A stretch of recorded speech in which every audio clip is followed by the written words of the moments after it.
In this tutorial, I'm going to be talking about if statements, what they're for, how to use them, and then we're going to be talking a bit about if-else statements and if statements with else-if as well. So to start off, I'm going to create a variable with just a number in it. So I'm going to say, in fact, we'll use a more or less real life example. So I'm going to create a variable called password. And this is going to be equal to, let's just say, password. So obviously a very weak password. So the essential idea of an if statement, as with other programming languages, if you have used them before, is that we compare something and then if something's true, if what's inside the if statement is true, we execute code in a certain block, otherwise we execute code in another block.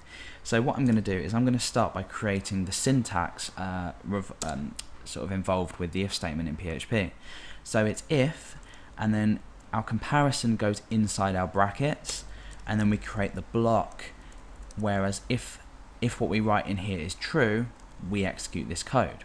So what I want to say is if password and our comparison operator is equals equals. Remember, if you're using equals in here, so if it was equal to, let's say Alex, no, we'll create something else. Yeah, we'll just say Alex.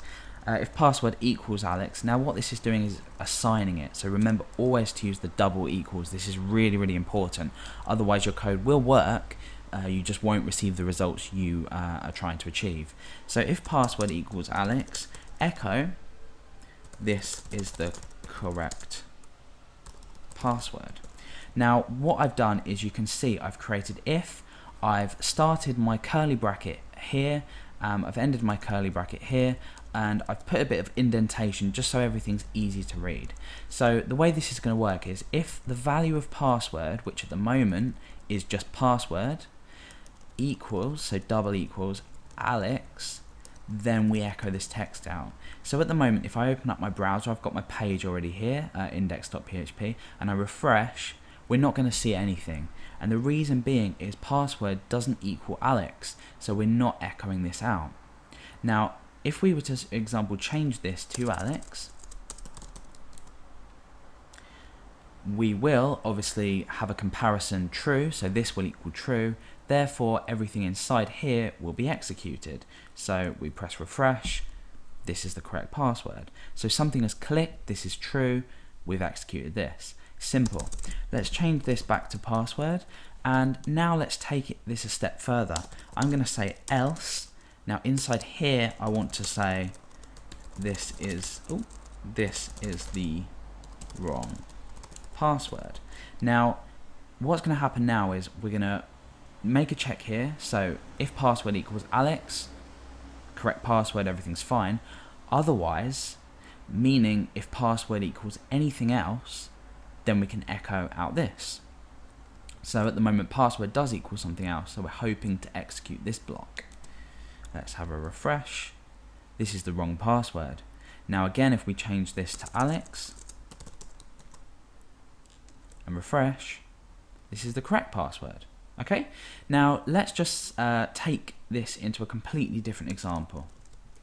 So I'm going to create a variable called age, and this is going to be equal to 21, so we're using an integer type here.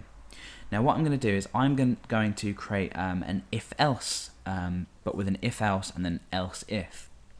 And this obviously sounds really, really confusing at the moment, but we're going to create our if statement saying if age is bigger or larger or greater than, however you want to say it, greater than 21,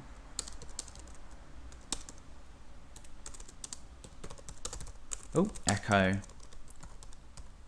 you're old enough to drink in USA. Okay, so you can see I've included a single quotation here. I'm just going to cancel that out with a backslash.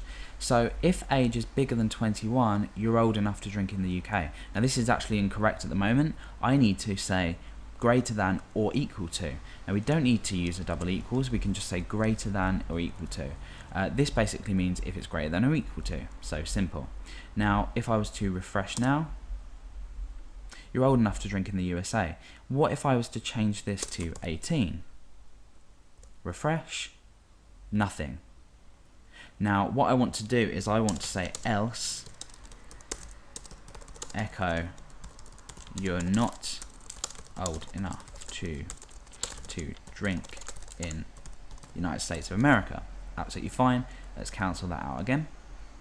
So I'm going to refresh now, and it's going to tell me you're not old enough to drink in the USA. But what if I wanted to say include the UK laws? So I could say else if something else. And the way we do this is let's just pull this down a bit. So I'm going to say else if age is greater than or equal to 18,